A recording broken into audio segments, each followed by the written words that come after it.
चेतावनी, केवल वयस्कों के लिए।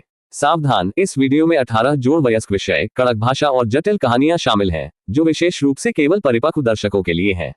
यह सामग्री केवल शैक्षिकी और मनोरंजन के उद्देश्य से एक रचनात्मक प्रस्तुति है। इसमें दिखाए गए सभी पात्र और घटनाएं काल्पनिक हैं या साहित्यिक विश्लेषण का हिस्सा हैं। दर्शक इसे अपनी जिम्मेदारी और जोखिम पर देखें। यदि आपकी आयु कानूनी सीमा से कम है या आप ऐसे विषयों के प्रति संवेदनशील हैं, तो कृपया अभी इस वीडियो को छोड़ दें। अध्याय 101, हत्यारे की पुष्टि हो गई। कार दुर्घटना के पीछे का सच। इससे भी बड़ा संकट। _1। अनुवादक 54,96,90,339। लिन मो को इस समय ऐसा महसूस हुआ जैसे उस पर किसी कुंद वस्तु से प्रहार किया गया हो।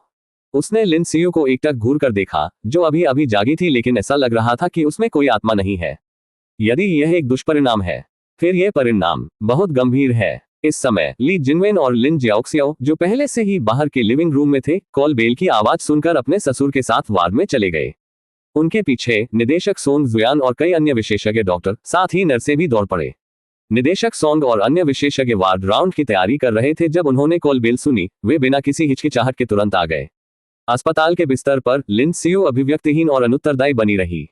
अपने आप पर काबू पाते हुए लिन मो ने डायरेक्टर सोंग को देखा और तुरंत कहा, डायरेक्टर सोंग, कृपया देखें कि क्या हो रहा है। मेरी बहन जाग गई है, लेकिन वह बिल्कुल ठीक नहीं लग रही है। मिस्टर लिन, चिंता मत करो, पहले मुझे जांचने दो। निर्देशक सोंग बिस्तर के पास आया और आराम से बोला, छोटी बहन, आप कैसा महसूस कर रही हैं? क्या ऐसा कुछ है जो असहज है? ऐसा लगा मानो लिन सियू ने उसकी बात ही नहीं सुनी हो। किसी तरह की कोई प्रतिक्रिया नहीं हुई। निर्देशक सोंग थोड़ा सा घबरा गया और उसके बगल के विशेषज्ञ भी। निर्देशक सोंग और विशेषज्ञों को भौहें चढ़ाते देखकर लिन मो, ली जिनवेन और अन्य लोगों का दिल पसीज गया।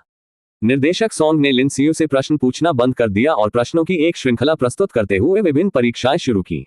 लेकिन लिन सियू शुरू से अंत तक कुछ भी नहीं बोली। वह वास्तव में एक बायोनिक रोबोट की तरह लग रही थी, जिसका कोई खुफिया कार्यक्रम इनपुट नहीं था। लिन मो, ली जिनवेन और ससुराल वाले उत्सुकता से किनारे पर खड़े थे, निर्देशक सोंग के निदान की प्रतीक्षा कर रहे थे। करीब 10 मिनट बाद अन्य विशेषज्ञ डॉक्टरों के साथ संक्षेप में चर्चा करने के बाद निदेशक सोंग की अभिव्यक्ति थोड़ी शांत हुई। मिस्टर और मिसेज लिन, आपको अभी बहुत अधिक चिंता करने की जरूरत नहीं है। लिन सियू को मस्तिष्क की गंभीर क्षति हुई है। इतनी जल्दी जागना वास्तव में एक चिकित्सीय चमत्कार है, न तो बहुत बड़ा और न ही बहुत छोटा। इसे ऐसे शब्दों में कहें तो आप समझ सकते हैं, उसकी वर्तमान स्थिति हार्डवेयर को पुनर्स्थापित करने जैसी है, लेकिन आंतरिक सॉफ्टवेयर प्रोग्रामिंग का ठीक से मिलान नहीं किया गया है। यही कारण है कि वह इतनी उदासीन दिखाई देती है। निर्देशक सोंग का स्पष्टीकरण सुनकर लिन मो और ली जिनवेन की भौहें शांत नहीं हुई। हार्डवेयर को पुनर्स्थापित करने लेकिन आंतरिक सॉफ्टवेयर प्रोग्रामिंग का मिलान नहीं होने का क्या मतलब है? लिन मो ने अपनी भौहें सिकोड़ते हुए पूछा, मेरी बहन को उसकी हालत में ठीक होने में कितना समय लग सकता है?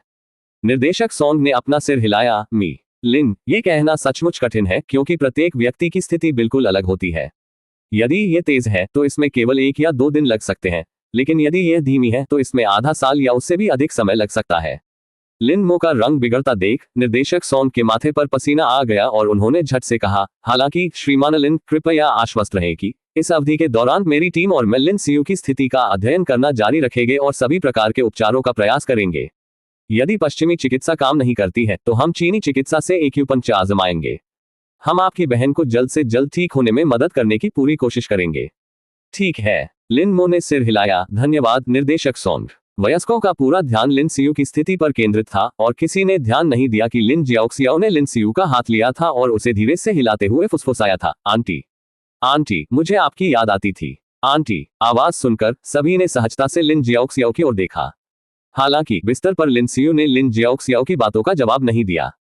वह अभी भी पूरी तरह से अभिव्यक्तिहीन थी। लेकिन अगले ही पल लिन सियू ने अचानक अपना सिर झुकाया और झांग ली की ओर देखा, जो अपने बिस्तर के पास थी। उसकी अभिव्यक्ति सुस्त थी और उसकी आंखों में कोई संकेत नहीं दिख रहा था कि उसके दिमाग में क्या चल रहा होगा। यह देखकर निर्देशक सोंग ने समझाया, भले ही चेतना पूरी तरह से ठीक न हुई हो, फिर भी हमारा शरीर कभी कभी कुछ सहज प्रतिक्रियाएं देता है। इससे तो यही लगता है कि आपकी बहन और झांगली नाम के इस मरीज के बीच काफी गहरा रिश्ता रहा होगा। लिन मो ने झांगली के चेहरे की ओर देखा, उसकी भौहें कसकर चिपक गईं और वह चुप रहा। एक क्षण बाद लिन मो को अचानक कुछ याद आया और उन्होंने निर्देशक सोंग से पूछा, निर्देशक सोंग, क्या ये किसी ऐसे व्यक्ति के लिए संभव है जो अभी अभी कोमा से उठा है और बकवास बात कर रहा है, या उन चीजों के बारे में बात कर रहा है जिनका अस्तित्व ही नहीं है? ये सवाल सुनकर ली जिनवेन ने अनजाने में उस घटना के बारे में सोचा जब झांगली अचानक जाग गया था। उसने सुना कि झांगली ने उस समय कुछ कहा था। और उस समय लिन मो झांगली के सबसे करीब थे, उनका कान झांगली के मुंह पर भी लगा हुआ था। बाद में जब सभी ने लिन मो से पूछा कि झांगली ने क्या कहा था, तो लिन मो ने एक शब्द भी नहीं बताया। लेकिन उस दिन के बाद से लिन मो विशेष रूप से व्यस्त हो गए, अक्सर पूरा दिन अस्पताल से दूर बिताते थे। ली जिनवेन खुद को विशेष रूप से चतुर नहीं मानती थी, लेकिन इतने सालों तक लिन मो के साथ रहने के कारण वो उनके चरित्र और आदतों को अच्छी तरह से समझती थी। यदि यह कुछ अन्य विशेष रूप से महत्वपूर्ण मामलों के लिए नहीं होता, तो लिन मो निश्चित रूप से पूरे दिन अपने माता पिता और बहन के पास रहता। इस बीच वास्तव में क्या हुआ, या झांगली ने वास्तव में अपने पति से पहले क्या कहा था? कुछ देर सोचने के बाद निर्देशक सोंग ने उत्तर दिया, मैंने ऐसी स्थिति का सामना नहीं किया है, लेकिन यह संभव है। यदि रोगी को भ्रम संबंधी विकार या कोई अन्य मानसिक बीमारी है, तो अपनी कमजोर स्थिति में वह वास्तविकता को अपने भ्रम से अलग करने में सक्षम नहीं हो सकता है। मानव मस्तिष्क दुनिया का सबसे जटिल उपकरण है और इसमें बहुत अधिक संभावनाएं हैं। डायरेक्टर सोंग की बातें सुनने के बाद लिन मो की भौहें सिकुड़ गईं। तो इसका मतलब है कि अध्याय 102 हत्यारे की पुष्टि हो गई। कार दुर्घटना के पीछे का सच, एक बड़ा संकट _2 अनुवादक 54,96,90,339। झांग ली एक बड़े झटके के कारण कल्पना से वास्तविकता को अलग करने में असमर्थ हो सकते हैं, ये सोचकर कि कोई जानबूझकर उनसे टकरा गया है। क्या मैं इतने दिनों से अपने आप को डरा रहा हूं? कहीं कोई तथाकथित हत्यारा तो नहीं? लेकिन दुर्घटना स्थल पर निगरानी कैमरा अभी अभी टूटा हुआ है। ट्रक ड्राइवर की पहचान दोष लेने के लिए बिल्कुल उपयुक्त है। क्या ये सब महज संयोग है? लिन मो का दिमाग थोड़ा अस्त व्यस्त था, उसके दिमाग में तरह तरह के विचार टकरा रहे थे। इसके बाद विशेषज्ञ डॉक्टरों और नर्सों के एक समूह के साथ वार्ड छोड़ने से पहले सोंग जुयान ने कुछ नर्सिंग ज्ञान और लिन सियू द्वारा बाद में अनुभव की जा सकने वाली संभावित स्थितियों के बारे में बताया। आज उसे बहुत सारे काम करने थे। यदि लिन मो की मां जूकिन सभी परीक्षाओं में उत्तीर्ण हो जाती, तो उन्हें आज आईसीयू से बाहर और इस विशेष देखभाल वार्ड में स्थानांतरित किया जा सकता था। सोंग जुयान को अब दुनिया का वह व्यक्ति कहा जा सकता है जिसने लिन मो से अधिक उम्मीद की थी कि लिन मो के परिवार के सदस्य जल्दी से ठीक हो जाएं और उन्हें अस्पताल से छुट्टी मिल जाए। जब भी वह लिन मो को देखता था, उसे उन घातक पकड़ से नियंत्रित होने का डर महसूस होता था। थोड़ी देर बाद शायद अत्यधिक कमजोरी के कारण सुस्त लिन सियू ने धीरे से फिर से अपनी आंखें बंद कर ली। हालांकि इस बार वह कोमा में नहीं थी, वह तो बस सो रही थी। उनका शरीर अब बेहद कमजोर हो गया है और उन्हें स्वस्थ होने के लिए अभी भी काफी समय की जरूरत है। अगले दिनों में लिन सियू की हालत में सुधार हुआ और उसकी सचेतन अवधि लंबी हो गई, लेकिन वह बिना चिप लगाए रोबोट की तरह बेजान बनी रही। इन दिनों के दौरान लिन मो ने अपनी ऊर्जा का आधा हिस्सा अपने परिवार की देखभाल के लिए और आधा हिस्सा यातायात दुर्घटना के बारे में जानकारी इकट्ठा करने के लिए विभाजित किया। हालांकि अब यह बहुत संभव लगता है कि दुर्घटना वास्तव में बस एक दुर्घटना थी। लिन मो तब तक इस पर दांव नहीं लगा सकते थे जब तक कि सच्चाई पूरी तरह से उजागर नहीं हो जाती। उसके ससुराल वाले अब भी अक्सर राक्षस शहर आने के अपने फैसले के बारे में शिकायत करते थे। लिन मो खुद भी गुप्त रूप से खुद को दोषी मानते थे, इस बात से नाराज होकर कि वह पहले अधिक दृढ़ क्यों नहीं थे। उसने अपने पिता से कई बार अनुरोध किया था कि वह लवकाई ग्रुप के पास भुगतान मांगने न जाए, लेकिन अंत में वह उसे मना नहीं कर पाया। लिन मो ने अनगिनत बार सोचा था, यदि वह उस समय अधिक दृढ़, अधिक सशक्त होता, या यहाँ तक कि केवल एक बिचौलिया बनकर लवकाई समूह से एक वित्तीय अधिकारी होने का नाटक करता और अपने पिता को पैसे देता, तो क्या दुर्घटना कभी नहीं होती। लेकिन जिंदगी में कोई अगर मगर नहीं है। आखिरकार लिन सियू के जागने के चौथे दिन सिस्टम रिपोर्ट में जूकिन के जागने का समय आ गया। लिन मो पूरी रात ठीक से सोई नहीं थी। वह सुबह होने से पहले उठा, स्नान किया, खुद को अच्छी तरह से तैयार किया और फिर अपनी मां के अस्पताल के बिस्तर के सामने बैठ गया। सुबह के आकाश को चीरते हुए सूरज धीरे धीरे उगाया। सूर्योदय ने डाई की बोतल की तरह ताजा जागे हुए आकाश को रंगीन कर दिया। लिन मो ने धीरे से जूकिन का हाथ पकड़ लिया, जो पतली झुर्रियों से ढका हुआ था, चुपचाप उसके जागने का इंतजार कर रही थी। सुबह ठीक 6 बजे, प्रातः 7 बजे ठीक है, सुबह ठीक 8 बजे, आखिरकार सुबह 9:21 बजे का समय आ गया। जूकिन, जो लगभग आधे महीने तक कोमा में थी, ने आखिरकार इस समय धीरे से अपनी आंखें खोली। माँ, जैसे ही उसने जूकिन को अपनी आंखें खोलते देखा, लिन मो अब अपनी भावनाओं को दबा नहीं सका और उसके चेहरे से आंसू बहने लगे। पूरे आधे महीने तक कोई नहीं जानता था कि वह कितने दबाव में था। कोई नहीं जानता था कि यह उसके लिए कितना कठिन था। कोई समझ नहीं सका। सौभाग्य से सब कुछ सुरक्षित था और लगभग सब कुछ खत्म हो चुका था। पिछले कुछ दिनों में प्राप्त जानकारी के अनुसार उनके पिता के सब्जी बनने की संभावना भी बहुत कम हो गई थी, लेकिन उन्हें जागने में अभी भी काफी समय लगेगा। लेकिन जब तक परिणाम अच्छा था, तब तक किसी को इंतजार का डर नहीं था। जूकिन के जागने और लिन मो को देखने के बाद वह भी बहुत भावुक थी। उसने लिन मो के कमजोर और सूखे हाथों को कसकर पकड़ लिया। उसने कई बार अपना मुंह खोला, लेकिन कोई आवाज नहीं की। माँ, जल्दी मत करो, तुम अब बहुत कमजोर हो, कृपया चिंतित मत हो, मैं अभी डॉक्टर को बुलाने जा रहा हूँ। लिन मो ने अपने आंसू पोंछे और जल्दी से अपने बगल में कॉल बेल दबा दी। जल्द ही सोंग जुयान और हेड नास जू वार्ड में पहुंचे। उसके बाद ससुराल वाले ली जिनवेन और लिन जियाओक्सियाओ आए।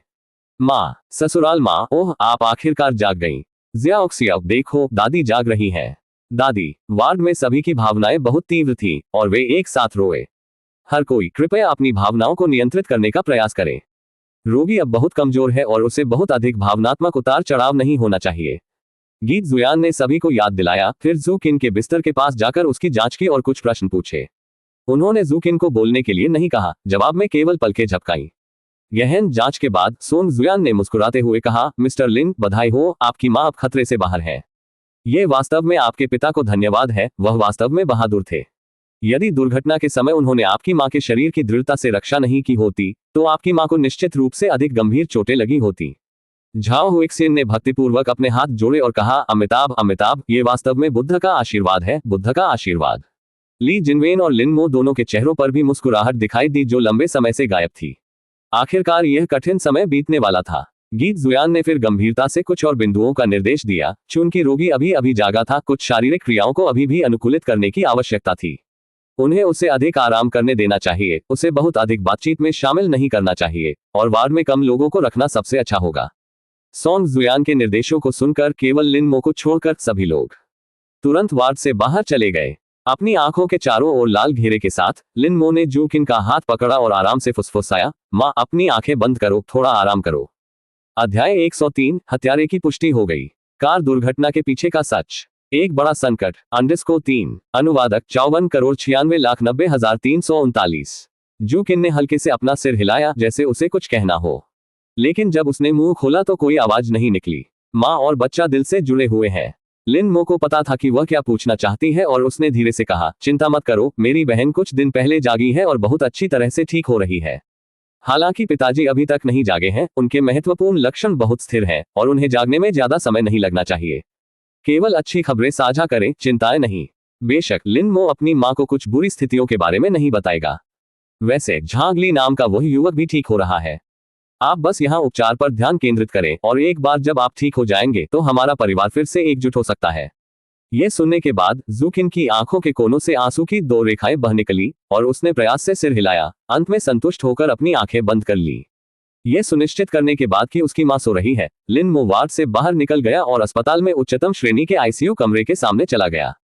लिन चांगशुई अंदर बिस्तर पर लेटे हुए थे, एक वेंटिलेटर चालू था और सभी प्रकार की ट्यूबें उनके अंदर डाली गई थी।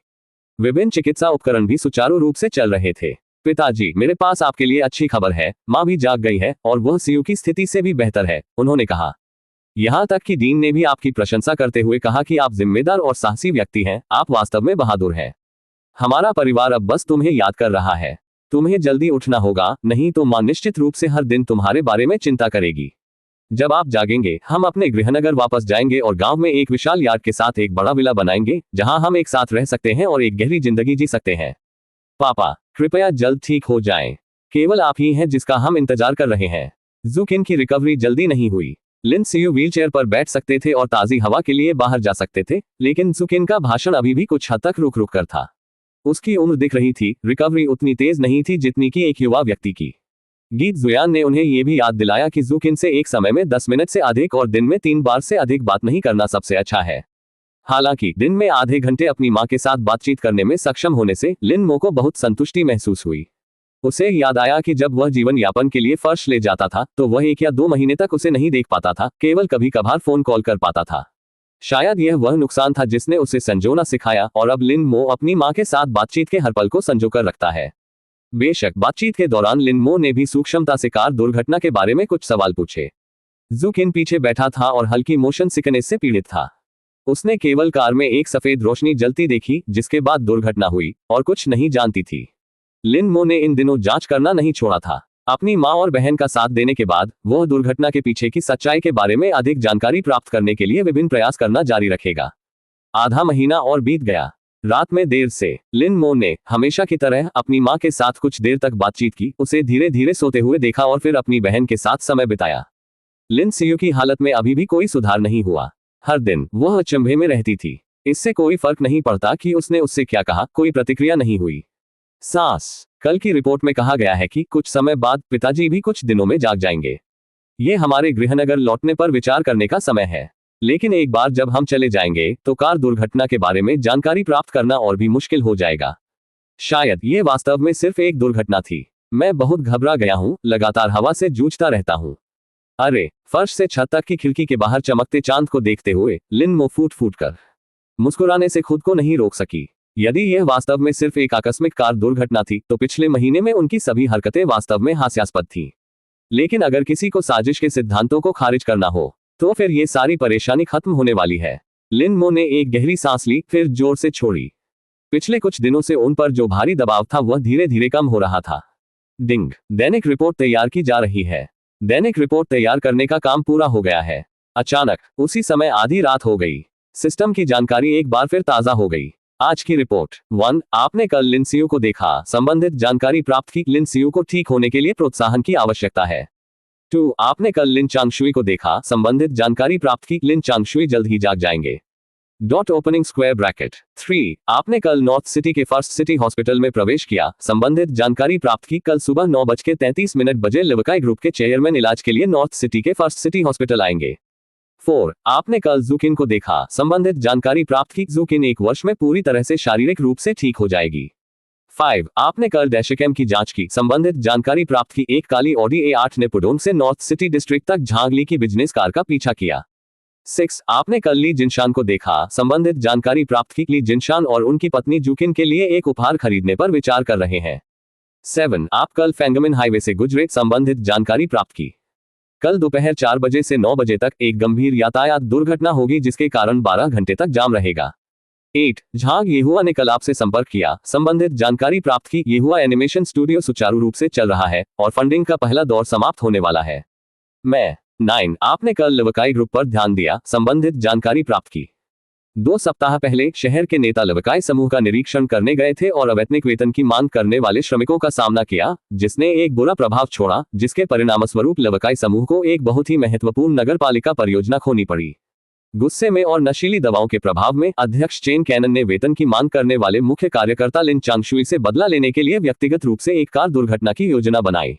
10, आपने कल चेन कैनन का भाषण वीडियो देखा, संबंधित जानकारी प्राप्त की। 11 दिनों में एक महत्वपूर्ण नगरपालिका परियोजना को सुरक्षित करने में विफलता के कारण चेन कैनन को छाया समर्थकों द्वारा दंडित किया जाएगा। लिवकाई समूह के अध्यक्ष के रूप में अस्थायी रूप से उनका पद छीन लिया जाएगा और उस समय वह एक बार फिर वेतन का दावा करने वाले कार्यकर्ता लिन चांगशुई और उनके परिवार और रिश्तेदारों के प्रति अपना गुस्सा जाहिर करेंगे। अध्याय 104, यहाँ तक कि एक मिट्टी की मूर्ति में भी क्रोध के 3 बिंदु होते हैं और एक खरगोश को जब घेर लिया जाएगा तो वह काटेगा। 4 अपडेट। अनुवादक 54,96,90,339। आज की खुफिया रिपोर्ट अत्यधिक जानकारी से भरी हुई है, इतना जबरदस्त कि लिन मो के लिए इसे स्वीकार करना मुश्किल हो गया। जब लिन मो ने बुद्धि का आखिरी टुकड़ा पढ़ना समाप्त किया तो उसके दिल की धड़कन आसमान छू गई और वह कांपने से खुद को नहीं रोक सका, जैसे कि वह किसी अथाह अंधेरी खाई में गिर गया हो या प्रकाशहीन समुद्री खाई की गहराई में डूब गया हो। यहाँ तक कि सांस लेना भी तुरंत मुश्किल हो गया। सदमा, गुस्सा, डर, सभी प्रकार की भावनाएं उमड़ पड़ी, जिससे उसके हृदय की धमनियां अवरुद्ध हो गईं। आधे महीने से लिन मो कार दुर्घटना के पीछे की सच्चाई को उजागर करने की कोशिश कर रहे थे और एक से अधिक बार उन्हें लिवकाई समूह और चेन कैनन पर संदेह हुआ था। दिन रात उसने खुद को मानसिक और शारीरिक रूप से परेशान कर लिया, खुफिया जानकारी इकट्ठा करने के लिए अनगिनत तरीकों की कोशिश की, लेकिन कोई फायदा नहीं हुआ। जब वह ये स्वीकार करने ही वाला था कि शायद दुर्घटना वास्तव में बस इतनी ही थी, एक दुर्घटना, साफ आसमान से वज्रपात हुआ, उसके सामने खुफिया जानकारी सिर पर एक झटका थी। इसने उसे पूरी तरह से अचंभित कर दिया। दुर्घटना कोई दुर्घटना नहीं थी। झांगली ने अपनी संक्षिप्त जागृति के दौरान जो शब्द बोले वे निरर्थक प्रलाप नहीं थे। इन पिछले दिनों में वह हवा से बच नहीं रहा था। Everything, just as he had speculated, was orchestrated by Chen Cannon, the chairman of the Livkai Group, the beast behind a disaster that nearly destroyed his family. हफ हा हफ। इस समय लिन मो एक डूबते हुए व्यक्ति की तरह था, घबराहट में सांस ले रहा था, उसके शरीर में ऑक्सीजन की भारी कमी थी, वह खुद को थोड़ा राहत देने के लिए जोर जोर से सांस ले रहा था।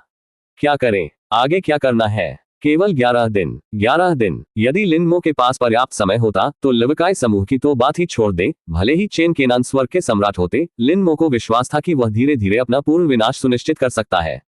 खुफिया तंत्र तक पहुंच के साथ उसके पास वास्तव में क्षमता थी, लेकिन समय कुछ ऐसा था जो उसके पास नहीं था। खुफिया जानकारी के आखिरी टुकड़े ने यह स्पष्ट कर दिया कि 11 दिनों में चेन कैनन लवकाई समूह के अध्यक्ष के रूप में अपना पद खोने के बाद एक बार फिर अपने पिता और उनके पूरे परिवार के खिलाफ हमला करेंगे। उस समय तक यह एक पूर्ण आपदा होगी। नहीं, लिन मो अपने परिवार को फिर से नुकसान पहुंचाने के दृश्य की कल्पना करने की हिम्मत भी नहीं कर सके। ऐसी घटना कतई नहीं हो सकती। लागत चाहे जो भी हो, खुफिया जानकारी के अंतिम टुकड़े में वर्णित परिदृश्य घटित नहीं हो सका। क्या करें? मुझे क्या करना चाहिए? मैं ये सब कैसे रोक सकता हूँ? उस चेन काइनान को मार डालो। हाँ, अगर मैं उसे मार दूं तो सब कुछ रोका जा सकता है। सिस्टम की खुफिया रिपोर्ट में उल्लेख किया गया है कि चेन कैनन कल सुबह यहां होंगे। क्या मैं किसी तरह उसे मार सकता हूं? उसके पूरे परिवार की सुरक्षा खतरे में थी। कोई उसके माता पिता, बहन, पत्नी और बेटी को नुकसान पहुंचाने वाला था और वे लिन मो के सबसे प्यारे थे। वे उसके सब कुछ थे। लिन मो की नजर में उनके प्रियजनों का जीवन उनके स्वयं के जीवन से कहीं अधिक महत्वपूर्ण था। वर्तमान लिन मो पूरी तरह से तरकीन था, जो पूरी तरह से उसके शरीर के सहज रक्षात्मक तंत्र द्वारा संचालित था। उसका दिमाग इस बात पर विचार कर रहा था कि इस संकट के पीछे के अपराधी चेन काइनान को कैसे मारा जाए। इससे कोई फर्क नहीं पड़ता कि यह कानून के खिलाफ था या नहीं, इससे कोई फर्क पड़ता था कि वह इसके बाद जीवित रह सकता था या नहीं। जब तक चेन कैनन की मृत्यु नहीं हुई, जब तक उसका परिवार सुरक्षित रूप से रह सकता है, कोई भी कीमत चुकानी पड़ेगी, भले ही इसके लिए जान की कीमत चुकानी पड़े, भले ही इसकी कीमत उसकी अपनी ही क्यों न हो। ऐसी स्थिति में लिन मो पूरी तरह क्रोधित हो गया था और कुछ भी कर सकता था। अपने माता पिता, बहन, पत्नी और बेटी को दुर्भावनापूर्ण नुकसान पहुंचाने का विचार, मात्र एक व्यक्ति की हत्या करना तो दूर, 100 या 1000 की हत्या करना भी, अगर यह उसके परिवार की सुरक्षा सुनिश्चित कर सकता है तो लिन मो संकोच नहीं करेगा। उसकी मांसपेशियां तनावग्रस्त हो गईं। उसने अपनी मुठ्ठियां भींच ली। उसने दांत पीस लिए, यहां तक कि इतनी जोर से कि उसके नाखून उसकी हथेलियों में गड़ गए। उसके मसूड़ों से लगातार खून बह रहा था। लिन मो पहले जैसी पागलपन की स्थिति में थी। 30 साल की उम्र में उसके खून में जो जुनून ठंडा हो गया था, वह अब एक बार फिर भड़क उठा था। लेकिन अचानक तभी लिन मो को अपनी पीठ पर हल्की थपकी महसूस हुई। कौन? चौंका। लिन मो तेजी से मुड़ा। उसकी अभिव्यक्ति क्रूर थी। उसकी आंखें खून से लथपथ थीं। नरक से ताजा निकले दानव की तरह पूरी दुनिया की तलाश कर रहा था। यह मैं हूं। लिन मो की शक्ल देखकर ली जिनवेन आश्चर्यचकित रह गए और सहज रूप से 2 कदम पीछे हट गए। उसकी उन्मादपूर्ण अभिव्यक्ति देखकर उसे कई साल पहले का वह दृश्य याद आ गया जब लिन मो उसके लिए चाकू लेकर होटल की लॉबी में घुस आया था। उसका कलेजा गले तक आ गया और उसने चिंतित होकर पूछा, पति, तुम्हें क्या हो गया है? ऑन ड्यूटी देखभालकर्ता ने हंगामा सुना और जल्दी से दरवाजा खटखटाया और पूछा, मिस्टर लिन, क्या आपको किसी मदद की जरूरत है? अपने सामने भयभीत ली जिनवेन को देखकर हिले हुए लिन मो को होश में वापस आने में 1 दर्जन से अधिक सेकंड लग गए। उसने हिंसक क्रोध को दबा दिया और एक गहरी सांस लेते हुए उससे माफी मांगते हुए कहा, माफ करना पत्नी, क्या मैंने तुम्हें डरा दिया? मैंने अभी एक बुरा सपना देखा था, एक बहुत ही डरावना सपना। फिर उन्होंने दरवाजे के बाहर लोगों से कहा, ये ठीक है, आपको अंदर आने की जरूरत नहीं है। ठीक है, मिस्टर लिन। बाहर सन्नाटा हो गया। ली जिनवेन ने लिन मो को देखा। उसकी आंखों में घबराहट धीरे धीरे कम हो रही थी, लेकिन उसकी हालत देखकर वो लगभग निश्चित थी कि लिन मो बड़ी मुसीबत में होगा। शायद झांगली ने पहले जो कहा था उससे संबंधित था। अध्याय 105। यहां तक कि एक मिट्टी की मूर्ति में भी क्रोध के 3 बिंदु होते हैं और एक खरगोश को घेरने पर काट लेगा। 4 अपडेट _2। अनुवादक 54,96,90,339। इस तरह के संदेह अचानक नहीं उठे, बल्कि पिछले दिनों के दैनिक जीवन की छोटी छोटी बातों से उन्हें धीरे धीरे इसका एहसास हुआ। लिन मो हाल ही में बहुत असामान्य व्यवहार कर रहे थे। फिर भी उसने कभी भी पूछने की पहल नहीं की थी। वह पहले लिन मो द्वारा इसे सामने लाने का इंतजार करना पसंद करती थी। यदि लिन मो बात नहीं करना चाहते तो कोई कारण होगा। घर में इतनी बड़ी घटना होने के कारण वह लिन मो पर इसका खुलासा करने के लिए दबाव नहीं डालना चाहती थी। निस्संदेह ली जिनवेन के पास हमेशा उच्च भावनात्मक बुद्धिमत्ता थी और ये लिन मो पर उनके महान विश्वास पर भी आधारित था। लिन मो के थके हुए चेहरे को देखकर ली जिनवेन को बहुत व्यथित महसूस हुआ। वह आगे बढ़ी, अपनी बाहें खोली और लिन मो को गले लगाते हुए दृढ़ता से कहा, पति, डरो मत, चीजें अब लगभग ठीक हैं, इतना दबाव मत लो। माँ और पिताजी के स्वास्थ्य में धीरे धीरे सुधार हो रहा है। मेरी बहन की बीमारी भी निश्चित रूप से ठीक हो जाएगी। जीवन बेहतर और बेहतर होता जाएगा। पति, अगर आपको कोई ऐसी परेशानी आती है जिसे हल करना मुश्किल है तो मुझे अवश्य बताएं। मैं उस बोझ को साझा करने में आपकी मदद कर सकता हूँ। ये सब अकेले मत सहन करो। हम पति पत्नी हैं। क्या हमने इन वर्षों में हर कठिनाई का सामना साथ साथ नहीं किया है? ली जिनवेन ने सीधे तौर पर लिन मो का सामना नहीं किया, बल्कि मामले पर सावधानीपूर्वक विचार किया। वह लिन मो पर दबाव नहीं डालना चाहती थी और अगर वह वास्तव में बात नहीं करना चाहता था तो उसकी जांच से उसे और परेशानी हो सकती थी। उनके पति पहले से ही संघर्ष कर रहे थे और ली जिनवेन इतनी असंवेदनशील नहीं थी। और लिन मो को हमेशा से पता था कि उसकी पत्नी उससे कहीं ज्यादा होशियार थी। पहले भी कई बार ली जिनवेन ही खुफिया जानकारी को संभालने के लिए विचार लेकर आए थे, चाहे वह किसी संगीत समारोह में रेनकोट बेचने का विकल्प हो या लिन मो को जिंजर शूट के भविष्य की याद दिलाना हो। पिछले एक दशक में ऐसे कई उदाहरण सामने आए हैं जहां ली जिनवेन हमेशा महत्वपूर्ण क्षणों में लिन मो को महत्वपूर्ण सलाह देने में कामयाब रहे। एक ही स्वर सद्भाव में गूंजता है और जुड़े हुए दिल एक दूसरे को अच्छी तरह से जानते हैं। जो आपका तकिया साझा करता है उसे धोखा देना सबसे कठिन है। उनके हालिया असामान्य व्यवहार के कारण उन्हें सबसे अच्छी तरह से समझने वाले ली जिनवेन ने अवश्य ही कुछ गड़बड़ देखी होगी और शायद वह उनके स्वयं बोलने का इंतजार कर रहे थे। यदि यह एक सामान्य मामला होता तो लिन मो निश्चित रूप से अपनी पत्नी को बताते। जैसा कि ली जिनवेन ने कहा, उन्होंने वर्षों से सभी प्रकार की कठिनाइयों का सामना किया है, लेकिन हमेशा मिलकर उन पर विजय प्राप्त की है। लेकिन ये मामला अलग था। उसकी पत्नी को बताने से कोई फायदा नहीं होगा। लिन मो को इसे अकेले ही सहन करना पड़ा और इसका समाधान करना पड़ा। उसकी पत्नी की उपस्थिति ने लगभग अतार्किक लिन मो को वापस होश में ला दिया। वह फुसफुसाया, पत्नी, वास्तव में कुछ भी नहीं है, अगर है तो मैं तुम्हें बताऊंगा। मुझे बस अनजाने में झपकी आ गई और मुझे एक बुरा सपना आया जहां माँ, पिताजी और मेरी बहन की हालत खराब हो गई और आपकी और हमारी बेटी की भी दुर्घटना हो गई। इससे मैं डर गया और जाग गया और फिर तुम अचानक मेरे पीछे आ गए, जिससे मैं काफी डर गया। ली जिनवेन ने लिन मो की ओर देखा। अब उसे यकीन नहीं हो रहा था कि वह जो कह रहा है वह सच है या नहीं। हालांकि ये सच था या नहीं, भले ही लिन मो के पास वास्तव में कुछ अकथनीय बात थी जो उसे परेशान कर रही थी, क्योंकि वह इसे कहने को तैयार नहीं था, उसने भी दबाव बनाए रखने की योजना नहीं बनाई थी। डरो मत, सपने अक्सर विपरीत होते हैं। ली जिनवेन ने लिन मो को गले लगाया, धीरे से उसके सिर पर हाथ फेरा और अपने शरीर की गर्माहट से उसे शांत करने की कोशिश की। थोड़ी देर बाद लिन मो ली जिनवेन के साथ वापस बिस्तर पर गई और उसे ज्यादा न सोचने और अच्छी नींद लेने का आश्वासन दिया। जहां तक उसकी बात है, वह खुद को तरोताजा करने के लिए शयन कक्ष के बरामदे में गर्म पानी के स्नान में चला गया। दरवाजा बंद करके और बाथरूम के शीशे के सामने खड़े होकर लिन मो की अभिव्यक्ति फिर से गहरी हो गई। उसने अपनी आंखों में देखा और फिर से सोचना शुरू कर दिया कि चेन कायनान से कैसे निपटा जाए। अभी अभी वो गुस्से में पूरी तरह से अंधा हो गया था और उसके विचार बहुत अपरिपक्व थे। किसी को मारने के लिए सीधे कार्रवाई करें, चेन कैनन को मारने के लिए वह बहुत अवास्तविक था। चेन केनान की क्षमता का कोई व्यक्ति बाहर जाने पर निश्चित रूप से अंगरक्षकों के साथ होगा। बिना किसी विशेष अनुभव वाले एक सामान्य व्यक्ति के रूप में उसे करीब आने के लिए भी संघर्ष करना पड़ेगा। उसे मारने का अवसर मिलना तो दूर की बात है। इसके अलावा भले ही वह किसी तरह उसे मारने में कामयाब हो जाए, चेन केनान के पीछे की ताकतें संभवतः उसके परिवार तक इसका पता लगा लेंगी। इसलिए जब तक वह बिना किसी को बताए चेन कायनान का निपटान नहीं कर देता, योजना संभव नहीं थी। भले ही वह अपने अंतिम खर्च पर चेन केनान को बाहर निकाल सके, फिर भी इसमें उसका परिवार शामिल हो सकता है। चेन केनान के पीछे की ताकतें निश्चित रूप से बदला लेना चाहेंगी। उसे एक अधिक उचित तरीका सोचना पड़ा। लेकिन क्या विधि हो सकती है? किसी भयानक पृष्ठभूमि और स्थिति वाले दस्युओं, यहां तक कि सैकड़ों अरबों मूल्य वाले व्यक्ति के खिलाफ उनके लिए एक सामान्य व्यक्ति के साथ खिलवाड़ करना आसान होता है, लेकिन एक सामान्य इंसान के लिए उनके लिए मुसीबत खड़ी करना आसमान छूने से भी ज्यादा मुश्किल है। अब मेरी सबसे बड़ी निर्भरता खुफिया प्रणाली है। लिन मो ने खुद को शांत रहने के लिए मजबूर किया और अपनी भावनाओं को अपने फैसले पर हावी नहीं होने दिया। फिर उन्होंने अपने दिमाग में इंटेलिजेंस सिस्टम खोला और एक एक करके इंटेलिजेंस की समीक्षा करना शुरू कर दिया। उसका मन चेन कायनान से निपटने के तरीकों पर विचार करता रहा। 1 घंटे बाद अपनी पत्नी की चिंता से बचने के लिए लिन मो ने खुद को थोड़ा ताजा किया और बाथरूम से बाहर निकल गया। जैसा कि अपेक्षित था, ली जिनवेन सोए नहीं थे। वह बिस्तर पर लेटी हुई थी और अपने फोन पर कुछ खोज रही थी।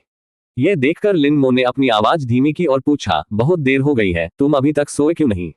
मुझे नींद नहीं आ रही। ली जिनवेन ने अपना सिर हिलाया। क्या आप कुछ शोध कर रहे हैं? लिन मो भी बिस्तर पर आ गई। ली जिनवेन ने जवाब दिया, हाँ, मैं जानकारी के लिए ऑनलाइन खोज कर रहा हूँ, ये देखने के लिए कि क्या मेरी बहन के तेजी से ठीक होने का कोई रास्ता है। मैंने पाया कि विदेश में मेरी बहन के समान मामले सामने आए हैं। लिन मो ने जवाब में सिर हिलाया। उन्होंने इस जानकारी को भी देखा था, लेकिन अंत में उन्हें कुछ भी उपयोगी नहीं मिला। अध्याय 106। यहाँ तक कि एक मिट्टी की मूर्ति में भी क्रोध के 3 बिंदु होते हैं, और एक खरगोश को जब घेर लिया जाएगा तो वह काटेगा।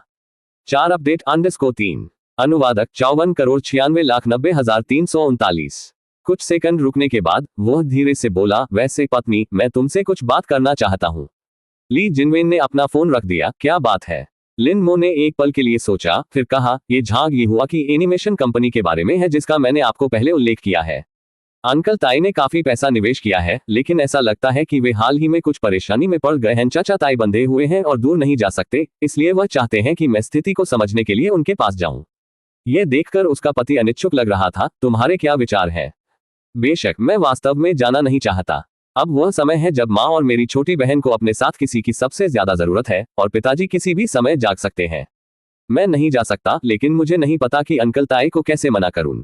आखिरकार उसने हमारी बहुत मदद की है, इसलिए मैं आपसे पूछना चाहता था। पति, मुझे लगता है कि हम मना नहीं कर सकते।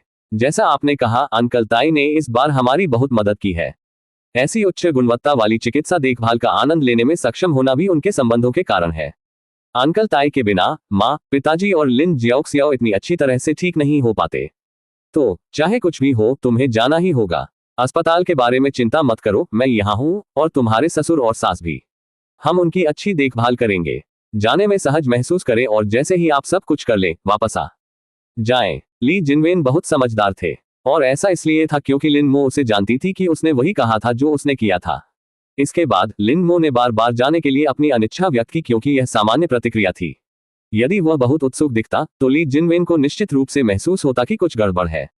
ली जिनवेन ने कुछ समय तक धैर्यपूर्वक लिन मो को मनाया जब तक कि उसने अंततः उसे आश्वस्त नहीं कर लिया। आप कब छोड़ रहे हैं? चूंकि मुझे जाना ही है, मैं कल चला जाऊंगा।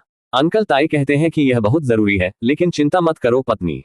जैसे ही मैं सब कुछ कर लूंगा, मैं तुरंत वापस आ जाऊंगा। फिर मैं तुम्हें कल सुबह वहां ले चलूंगा। ठीक है पत्नी, देर हो रही है, लगभग 2 बज रहे हैं। सो जाओ, अब तुम अक्सर देर तक नहीं जाग सकती। तुम्हें अपना अच्छा ख्याल रखना होगा। मुझे पता है पतिदेव, इसके बारे में ज्यादा मत सोचो, सो जाओ। कुछ घंटों बाद पूर्व में भोर की पहली किरण के साथ ही आकाश चमकने लगा था। हवा में अभी भी पिछली रात की ओस थी। लिन मो ने धीरे से अपने शरीर को हिलाया, बहुत धीरे, और चुपचाप बिस्तर से बाहर निकला, अलमारी की ओर गया और कपड़ों का एक सेट निकाला। जल्दी सूखने वाले आउटडोर पैंट के साथ काली जैकेट और पैरों में उसने काले दौड़ने वाले जूतों की एक जोड़ी पहन ली। यह पोशाक उसके ससुराल वालों के राक्षस शहर में आने से एक दिन पहले खरीदी गई थी, मुख्य रूप से आकर्षक दिखने के द्वारा उन पर अच्छा प्रभाव डालने के लिए। बाद में वे बहुत गंदे हो गए और ली जिनवेन ने उन्हें धोने के लिए समय निकाला। अपने नियमित शारीरिक कार्य के कारण लिन मो की शारीरिक बनावट उत्कृष्ट थी, मांसपेशियां अच्छी तरह से विकसित थीं और सूजन या मोटापे का कोई निशान नहीं था। उसका फ्रेम कपड़ों पर पूरी तरह फिट बैठता है और उन्हें भर देता है। वह ऐसा व्यक्ति था जो कपड़ों में पतला दिखता था, लेकिन कपड़े उतारते समय मांसल दिखता था। हालांकि इस बार लिन मो उसकी काया की प्रशंसा करने के मूड में नहीं था।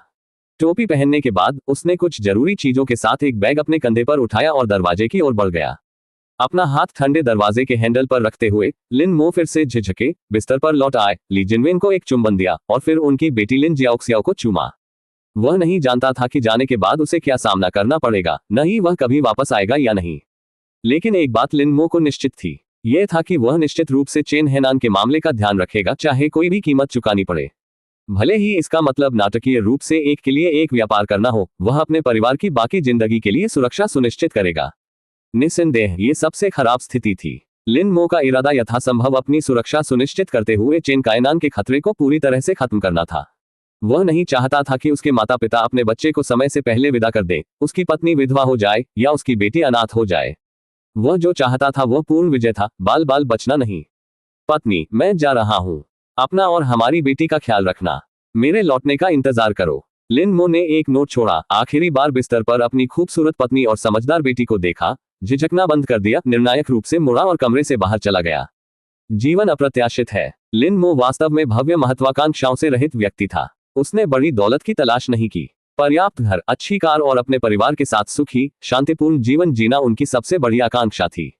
इंटेलिजेंस सिस्टम को सक्रिय करने के बाद उनकी महत्वाकांक्षा थोड़ी बढ़ गई, लेकिन यह अभी भी इंटेलिजेंस सिस्टम के साथ नियमित रूप से थोड़ा पैसा कमाने, समय के साथ अपने जीवन में सुधार लाने तक ही सीमित था। फिर भी उनकी इच्छाओं के विपरीत एक के बाद एक अप्रत्याशित घटनाओं ने उन्हें इस मुकाम तक पहुंचाया। चेन कायनान, आम लोगों को धमकाने जैसा हो मेरा इंतजार करना। चूंकि आप मुझे शांतिपूर्ण जीवन नहीं जीने देंगे, इसलिए आपके लिए यह आसान भी नहीं होगा। क्या आप मेरे पूरे परिवार को मारना चाहते हैं? बस प्रयास करें। लिन मो ने चुपके से अपनी मुट्ठियां भींच ली। वह परेशानी पैदा करना या इनमें से किसी भी मुद्दे को आमंत्रित नहीं करना चाहता था। लेकिन याद रखें, यहां तक कि मिट्टी की आकृतियों में भी क्रोध की भावना होती है और कोने वाला खरगोश काट लेगा। जैसे ही उसने नीचे उतरते लिफ्ट में कदम रखा, लिन मो ने अपना फोन निकाला और झांग यीहुआ को फोन किया। हालांकि अभी भी बहुत जल्दी थी, कॉल का तुरंत उत्तर दिया गया। मिस्टर लिन, झांग यीहुआ बहुत ऊर्जावान लग रहा था। इतनी जल्दी कोई निर्देश?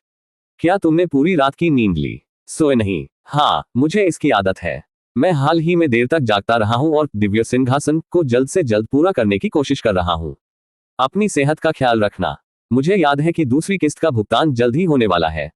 मैं इसे थोड़ी देर में आपको हस्तांतरित कर दूंगा। लिन मो सीधे मुद्दे पर आए। इसके अलावा मैंने जिन वेन को बताया कि मैं कुछ दिनों के लिए आपके घर पर रहने की योजना बना रहा हूं।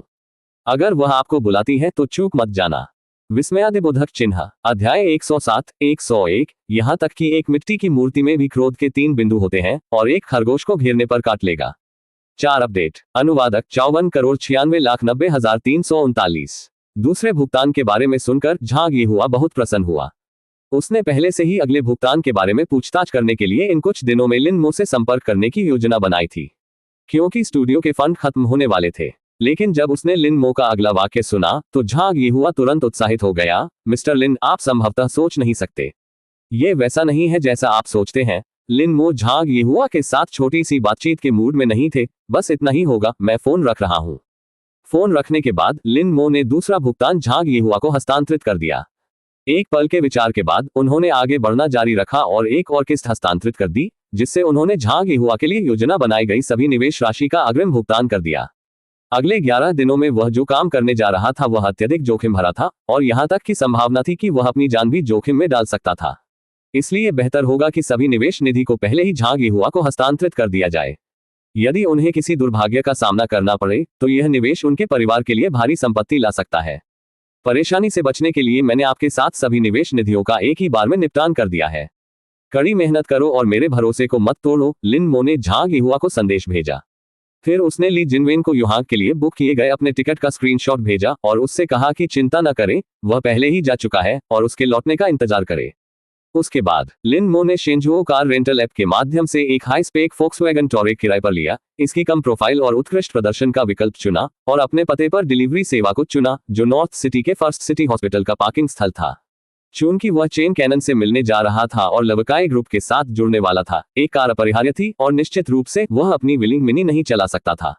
इन दो मामलों को व्यवस्थित करने के बाद लिन मो ने मास्क लगाया और सोंग जुयान के निजी कार्यालय में आया और धीरे से दरवाजा खटखटाया।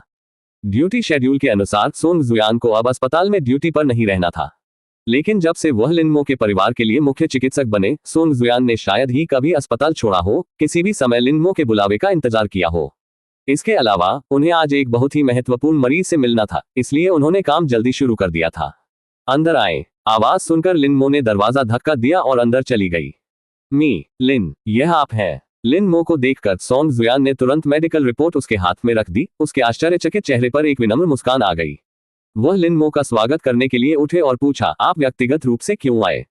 अगर कुछ है तो हेड नर्स को मुझे सूचित करें। मैं वास्तव में आपको रिपोर्ट करने वाला था। हमने आज सुबह सुबह आपके पिता की व्यापक जांच की और उनके शारीरिक संकेतक काफी ठीक हो गए हैं। अगर कुछ भी अप्रत्याशित नहीं होता है तो उन्हें जल्द ही उनके पिता की स्वास्थ्य स्थिति के बारे में खुफिया तंत्र ने पहले ही उन्हें सूचित कर दिया था। हालांकि सोंग जुयान चिकित्सा क्षेत्र में एक विशेषज्ञ थे, लिन मो को निश्चित रूप से उनसे अधिक सिस्टम पर भरोसा था। इसलिए लिन मो ने सोंग जुयान को जारी नहीं रखने दिया, लेकिन सीधे तौर पर कहा, मैं आज आपसे मिलने आया हूं, अपने परिवार की स्थिति पर चर्चा करने के लिए नहीं, बल्कि एक व्यक्ति के बारे में आपसे बात करने के लिए। बोलते समय लिन मो सीधे सोंग जुयान के कार्यालय की कुर्सी पर चले गए, बिना किसी हिचकिचाहट के खुद को बैठाया, पीछे झुक गए और अपने पैरों को इस तरह से पार कर लिया जिससे एक वरिष्ठ की आभा झलक रही थी। और किसके बारे में? गीत जुयान चौंक गया और तुरंत लिन मो की ओर उत्सुकता से झुक गया और कहा, कृपया बोलें, अगर यह कोई है जिसे मैं जानता हूं तो मैं बिना रुके वह सब कुछ साझा करूंगा जो मैं कर सकता हूं। लिन मो ने शांति से सोंग जुयान को देखा, एक पल के लिए रुके, फिर एक नाम का उल्लेख किया जिसने सोंग जुयान को चौंका दिया। एक युवा और होनहार उद्यमी, चेन कैनन लवकाई समूह के वर्तमान अध्यक्ष।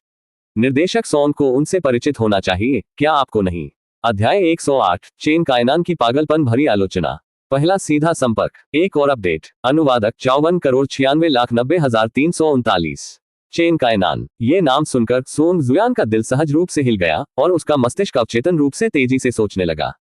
लिन मो अचानक चेन केनान का जिक्र क्यों करेंगे? हालांकि रक्षासा शहर में एक सार्वजनिक अस्पताल के निदेशक के रूप में सोंग जुयान वास्तव में एक बड़ा शॉट था। अपने संपर्कों और सामाजिक स्थिति के कारण वह अक्सर एक हाथ से आकाश को ढक सकता था और जो चाहे कर सकता था, लेकिन बड़े बड़े शॉट्स के सामने वो एक चींटी से ज्यादा कुछ नहीं थे। लिन मो ने अपनी घातक कमजोरी को अपने हाथों में पकड़ रखा था, इसलिए उसने उसे अपमानित करने की हिम्मत नहीं की। और चेन कायनान वह ऐसा व्यक्ति था जिसे अपमानित करना बर्दाश्त नहीं किया जा सकता था, क्योंकि वह जानता था कि चेन कायनान की पृष्ठभूमि बेहद भयावह थी। वह एक सच्चा बड़ा शॉट था जिसके आकस्मिक पैर की थपकी पूरे राक्षस शहर को हिला सकती थी। उसकी तुलना में उसके हाथों में जो थोड़ी शक्ति थी वह बताने लायक नहीं थी।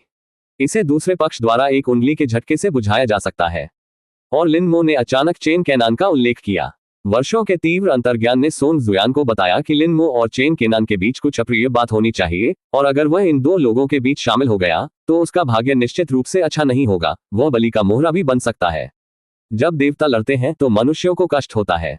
चेन कायनान एक ऐसा अस्तित्व था जिसकी ओर उसे देखना था। लिन मो भी कोई साधारण चरित्र नहीं था, यहाँ तक कि लिन मो की उस घातक कमजोरी की भी उपेक्षा की जा रही थी। समय के साथ उनकी बातचीत के बाद सोंग जुयान को धीरे धीरे पता चला कि लिन मो निश्चित रूप से एक ऐसा व्यक्ति था जिसे वह भड़काने का जोखिम नहीं उठा सकता था। कुछ दिन पहले की तरह लिन मो ने लापरवाही से उस बड़े नेता का नाम छोड़ दिया जिसे राक्षस शहर में पैराशूट से उतारा गया था। इसका क्या मतलब था? सामान्य दिखने वाला लिन मो, जो एक औसत नागरिक प्रतीत होता था, उसके हाथों में वास्तव में कितनी शक्ति थी, यह अकल्पनीय था, अकल्पनीय। और क्योंकि लिन मो ने उसकी पहचान में दिलचस्पी लेने के खिलाफ चेतावनी दी थी, सोंग जुयान ने जांच करने की हिम्मत नहीं की। आखिरकार लिन मो उसे मरवाना चाहेगा, यह तब की बात होगी जब वह चाहेगा। कुछ सेकंड तक सोचने के बाद सोंग जुयान एक चालाक बूढ़े लोमड़ी की तरह हंसा। ओह श्रीमान अल्वकाई ग्रुप के चेन कायनान, मैं युवा और प्रतिभाशाली बिजनेस जीनियस को जानता हूं। आप उसके बारे में क्या पूछना चाहेंगे? जब तक ये कुछ ऐसा है जो मुझे पता है, मैं आपको सब कुछ बताऊंगा बिना कुछ छिपाए। किसी भी पक्ष को अपमानित करने में असमर्थ और किसी को भी अपमानित नहीं करना चाहिए। सोंग जुयान केवल लिन मो के सच्चे इरादों की स्पष्ट समझ के बिना सावधानीपूर्वक लिन मो की जांच कर सकता था। सत्यों के बीच अंतर होता है, जैसे आधे को कहना और दूसरे आधे को छिपाना, केवल तुच्छ बातों का उल्लेख करने का प्रयास करना और महत्वपूर्ण जानकारी का खुलासा करने से बचना। इस तरह वह चेन कैनन को नाराज किए बिना लिन मो को खुश कर सकता है। लिन मो ने शांति से सोंग जुयान को देखा। सोंग जुयान जैसा एक चतुर बूढ़ा लोमड़ी, जो जमीनी स्तर से उठकर अपनी वर्तमान स्थिति तक पहुंचा था, निश्चित रूप से अंदर तक चालाक था। पहली बार जब उसने सोंग जुयान के साथ व्यवहार किया तो लिन मो को पता चल गया कि यह व्यक्ति बहुत बुद्धिमान था। इस तरह का चालाक बूढ़ा आदमी अपने व्यवहार में इतना चतुर। 160 पाउंड वजन वाला एक आदमी कम से कम 260 पाउंड धूर्तता पैदा कर सकता है। कुछ युक्तियां अपनाए बिना उससे उपयोगी जानकारी निकालने का कोई तरीका नहीं होगा। लिन मो ने बोलने में जल्दबाजी नहीं की, इसके बजाय उसने बस सोंग जुयान को देखा जैसे कि वह उसके आर पार देख सकता हो। लिन मो की नजर के नीचे सोंग जुयान को असहजता महसूस हुई और उसके माथे पर ठंडे पसीने की बूंदें भी दिखाई देने लगी। एक क्षण बाद लिन मो की आवाज जानबूझकर और शांत थी, चूंकि आप इतने ईमानदार हैं तो निर्देशक सोंग, अगर आपको कोई आपत्ति नहीं है तो कृपया मुझे चेन कैनन के बारे में जो कुछ भी पता है उसे बताएं। बेशक आपको पता होना चाहिए कि मुझमें सच्चाई को समझने की क्षमता है। गीत जुयान ने बार बार सिर हिलाया। मुझे पता है, मुझे पता है। कोई कैसे सोच सकता है मुझे ऐसा करने में खुशी होगी। वह निश्चित रूप से लिन मो की क्षमताओं में विश्वास करता था और उसने कभी भी लिन मो को झूठ से धोखा देने का इरादा नहीं किया था। फिर उसने ऐसे गिनना शुरू किया मानो खजानों की सूची बना रहा हो। उनके द्वारा प्रदान की गई अधिकांश जानकारी आसानी से उपलब्ध थी, बहुत कम उपयोगी बुद्धिमत्ता के साथ, लगभग न के बराबर। अपने विवरण में चेन कैनन एक आश्चर्यजनक रूप से प्रतिभाशाली, महत्वाकांक्षी, सशक्त, सक्षम और दूरदर्शी युवा उद्यमी थे, जिन्होंने रक्षासा शहर के विकास में महत्वपूर्ण योगदान दिया था। उन्होंने चेन कैनन को प्राप्त आधिकारिक सम्मानों की एक श्रृंखला भी सुनाई। यह स्पष्ट था कि सोंग जुयान को चेन कायनान की अच्छी समझ थी। लिन मो को कोई जल्दी नहीं थी, वह शांति से उसकी बातें सुन रहा था। इससे कोई फर्क नहीं पड़ता कि यह उपयोगी था या नहीं, पहले सुनना बेहतर था। जैसा कि उन्होंने पहले बताया था, तो पहले ही स्थापित की जा चुकी थी। अब ऐसी चाल चलने का एक महत्वपूर्ण क्षण था जो प्यादों को पकड़ सके या शहर मात दे सके। यहां तक कि खुफिया जानकारी का सबसे छोटा टुकड़ा भी इकट्ठा करना पड़ा। यह जीत या हार का निर्णायक कारक बन सकता है। सोंग जुयान ने बोलना समाप्त करने के बाद एक विचारशील और चिंतनशील नजर डाली और एक पल के बाद वह फिर से बोला, मिस्टर लिन, ईमानदारी से कहूं तो मेरी सामाजिक स्थिति मिस्टर चेन केनान से बहुत नीचे है। मैं चेन केनान के बारे में लगभग इतना ही जानता हूं। मुझे वास्तव में इससे अधिक जानकारी याद नहीं है। नहीं तो क्या मैं बाद में जाकर अधिक जानकारी मांगूंगा? लिन मो अपनी कार्यकारी कुर्सी पर पीछे की ओर झुक गए। पूरी मुठभेड़ के दौरान उनके चेहरे के हाव भाव अपरिवर्तित रहे। सोंग जुयान के शांत होने के बाद लिन मो ने एक पल की चुप्पी के बाद बहुत शांति से कहा, ऐसा लगता है डायरेक्टर सोंग की चेन कैनन के साथ आपके अच्छे संबंध हैं। जहां तक मुझे पता है, चेन कायनान आज सुबह आपके अस्पताल का दौरा करने वाले हैं। निदेशक के रूप में आप इससे अनजान नहीं होंगे, है ना? जैसे ही वह बोल रहा था, लिन मो के चेहरे पर एक बहुत ही फीकी फिर भी गहरी बेचैनी भरी मुस्कान थी जिसने सोंग जुयान को हिलाकर रख दिया। सोंग जुयान के माथे से पसीने की बूंदें तुरंत उसके गालों पर बह निकली।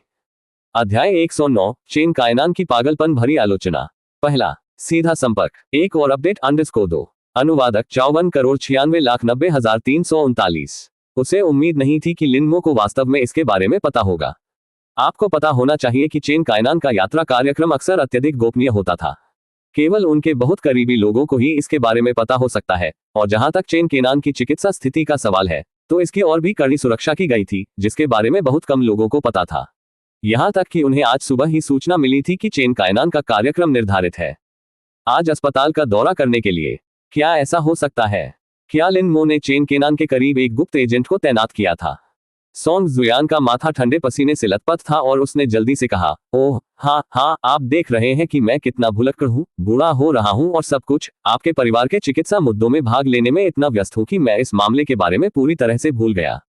यह अच्छा हुआ कि आपने मुझे याद दिला दिया, नहीं तो मैं श्रीमान को नाराज कर देता। चेन, हाँ, श्री चेन को आ जाना है। उन्होंने कहा कि वह अस्पताल पहुंचेंगे सुबह 9 बजे के बाद उनके केंद्रीय तंत्रिका तंत्र की जांच करने के लिए। ऐसा इसलिए हो सकता है क्योंकि उसका व्यवसाय उसे इतना व्यस्त रखता है कि चेन कैनन के केंद्रीय तंत्रिका तंत्र में कुछ समस्याएं हैं जो अक्सर दर्द और हमलों का कारण बनती हैं। वह कभी कभी जांच के लिए मेरे पास आते हैं और कुछ दवाएं लिखते हैं। आप जानते हैं, उनके पास न्यूरोलॉजी में कुछ विशेषज्ञता है। केंद्रीय तंत्रिका तंत्र सिरदर्द व्यवसाय बहुत व्यस्त है। हे, उसने हल्की सी हंसी निकाली। निर्देशक सोंग, इस तरह अभिनय करते हुए मुझे नहीं लगता कि मैं आपको उतना पसंद करता हूं जितना पहले करता था। लिन मो ने सोंग जुयान की ओर चकित दृष्टि से देखा। जब चेन कायनान आपके पास आता है, तो क्या ये वास्तव में इसलिए है क्योंकि वह काम में बहुत व्यस्त है, या ऐसा इसलिए है क्योंकि वह ड्रग्स का सेवन कर रहा है? चर्चा। सोंग जुयान का सिर चकरा गया। वह आदमी मानो बिजली की चपेट में आ गया हो, एक पल में डर गया। लिन मो के चेहरे पर हल्की मुस्कान देखकर उस समय निर्देशक के कार्यालय का तापमान गिर गया था। मुझे ये। कुछ सेकंड के बाद सोंग जुयान को कोई बहाना नहीं सूझा और वह लिन मो के सामने घुटने टेकते हुए जमीन पर गिर पड़ा। लिन, मुझे क्षमा करें, मैं मरने के लायक हूँ। यह मेरी गलती है। मुझे आपसे चीजें नहीं छिपानी चाहिए थी, लेकिन यह मेरे लिए वास्तव में कठिन है। चेन कायनान वास्तव में एक बड़ा टाइकून है। अगर उसे पता चल जाए मैंने उसके रहस्यों को लीक कर दिया है, मैं एक भयानक मौत मरूंगा। मुझे क्षमा करें मिस्टर लिन, मेरे पास वास्तव में कोई विकल्प नहीं था, यह देखते हुए कि मैं हाल ही में आपके परिवार के लिए कितनी लगन से काम कर रहा हूँ। लिन मो ने थोड़ा भौहें चढ़ाई। चुप रहो। सोंग जुयान की विनती भरी आवाज अचानक बंद हो गई। चेन कायनान के बारे में दो जानकारियों ने लिन मो को उस बूढ़ी लोमड़ी पर सफलतापूर्वक नियंत्रण हासिल करने में मदद की जो लगभग एक राक्षस बनती जा रही थी।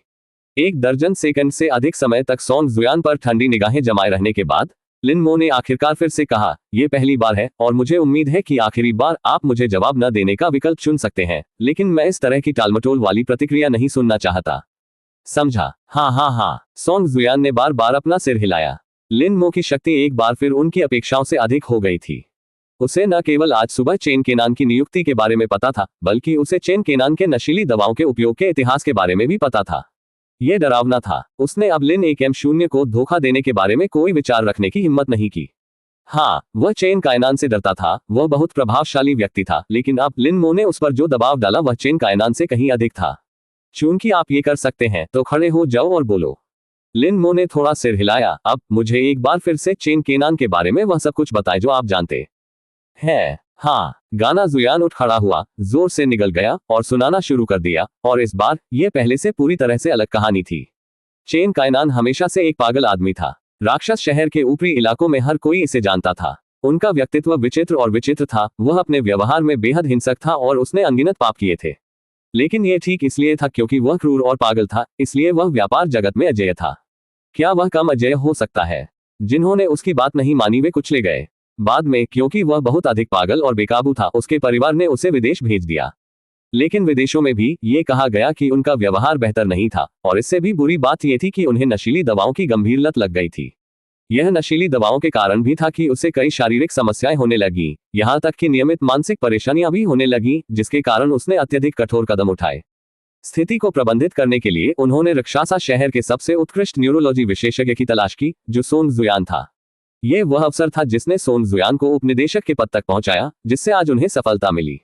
तो एक अर्थ में चेन कायनान वास्तव में उनके हितैषी थे। लेकिन आखिरकार वह सिर्फ एक डॉक्टर था। रुतबा हासिल करने के बाद जो जानकारी उसे पता थी वह सब अफवाह थी, और वह संभवतः चेन कायनान के बारे में वास्तविक रहस्य नहीं जान सका। जहां तक चेन केनान के व्यापारिक मामलों की बात है, सोंग जुयान को और भी कम जानकारी थी।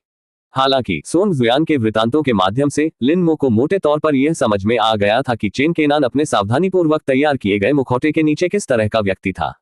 इसके अलावा सोंग जुयान द्वारा प्रदान की गई एक जानकारी से लिन मो को पिछले संदेह की पुष्टि करने में मदद मिली थी, यानी चेन कायनान और चेन शानहे के बीच दादा दादी पोते का रिश्ता हो सकता है। भले ही दादा दादी पोते का रिश्ता न हो, वे बहुत करीबी रिश्तेदार होंगे। मुश्किल एक बार फिर बढ़ गई थी। यदि इसमें चेन शानहे की क्षमता का कोई व्यक्ति शामिल है तो चेन केनान को संभालना और पूरी तरह से सुरक्षित रूप से पीछे हटना बेहद मुश्किल होगा। बेशक लिन मो के पास पीछे हटने की कोई गुंजाइश नहीं थी। चाहे कितनी भी मुश्किल क्यों न हो, उसे चुनौती झेलनी पड़ी और मुसीबत से निपटना पड़ा, क्योंकि आज की गिनती न करते हुए सिर्फ 10 दिन बचे थे। 10 दिनों में चेन कैनन अपने परिवार के खिलाफ कदम उठाएंगे। ये कुछ ऐसा था जिसे लिन मो कभी घटित नहीं होने देगा। उसे 10 दिनों के भीतर यह सब खत्म करना होगा। लिन मो ने सोंग जुयान द्वारा प्रदान की गई जानकारी को ध्यान से चबाना जारी रखा। अध्याय 110 चेन कायनान की पागलपन भरी आलोचना। पहला, सीधा संपर्क। एक और अपडेट _3। अनुवादक 54,96,90,339। उसी वक्त उसका फोन बजा। उन्होंने इसे बाहर निकाला और इस पर नजर डाली। स्मार्ट पहचान प्रणाली ने इसे शेंजो कार रेंटल के रूप में पहचाना। यह वह कार थी जिसे उसने किराए पर लिया था, जिसकी डिलीवरी कर दी गई थी। लिन मो ने कॉल का उत्तर नहीं दिया। इसके बजाय उसने एक टेक्स्ट संदेश भेजा जिसमें दूसरे पक्ष से कार की चाबियां कार में छोड़ने और दरवाजे बंद करने के लिए कहा गया। शेंजो कार रेंटल ऐप किराए के वाहन को दूर से लॉक और अनलॉक करने की अनुमति देता है, इसलिए कार को चाबी के साथ भी लॉक किया जा सकता है। संदेश भेजने के बाद लिन मो ने भावहीन चेहरे के साथ निर्देशक सोंग जुयान को देखा और अपने अगले कदम के बारे में सोचा। निर्देशक सोंग खड़ा रहा, कांपता हुआ, एक और शब्द बोलने की हिम्मत नहीं कर रहा था, जैसे कि लिन मो के फैसले का इंतजार कर रहा हो। मूल रूप से 1 महीने से अधिक की बातचीत के बाद निर्देशक सोंग का लिन मो के प्रति डर बहुत कम हो गया था। आखिरकार लिन मो एक सामान्य दिन में काफी विनम्र थे, दबंग नहीं थे, बातचीत में बहुत सम्मानजनक थे, अनुचित मांगे नहीं करते थे और अपने आसपास के सभी लोगों के प्रति बहुत सम्मान दिखाते थे, चाहे वह हो, हेड नर्स हो या वार्ड में सामान्य नर्सिंग स्टाफ हो। उन्होंने बिल्कुल भी कोई दिखावा नहीं किया। यहाँ तक कि हेड नर्स ने भी उसे अकेले में बताया कि यह आदमी अजीब था, उन बड़े शॉट्स से बिल्कुल अलग। लेकिन आज डायरेक्टर सोंग ने एक बार फिर लिन मो का दुर्जय पक्ष देखा। उसने मन ही मन कसम खाई कि अगली बार चाहे लिन मो कुछ भी पूछे, वह जरा भी रहस्य नहीं रखेगा। यह डरावना नहीं है जब एक गर्म स्वभाव वाला व्यक्ति अपना आपा खो देता है। जब कोई सज्जन और ईमानदार दिखने वाला व्यक्ति क्रोधित होता है तो यह वास्तव में घातक होता है, क्योंकि हो सकता है कि वे आपको समझाने का मौका ही न दें। निर्देशक गीत। काफी देर के बाद लिन मो की शांत आवाज ने चुप्पी तोड़ी। निर्देशक सोंग डर के मारे उछल पड़ा, उसका शरीर थोड़ा कांप रहा था और उसने बार बार सिर हिलाया। आप कहते हैं? कृपया बोले, मैं सुन रहा हूं। लिन मो ने उदासीनता से कहा, जब भी चेन केनान अस्पताल आते हैं तो उन्हें कौन सी चिकित्सीय जांच से गुजरना पड़ता है?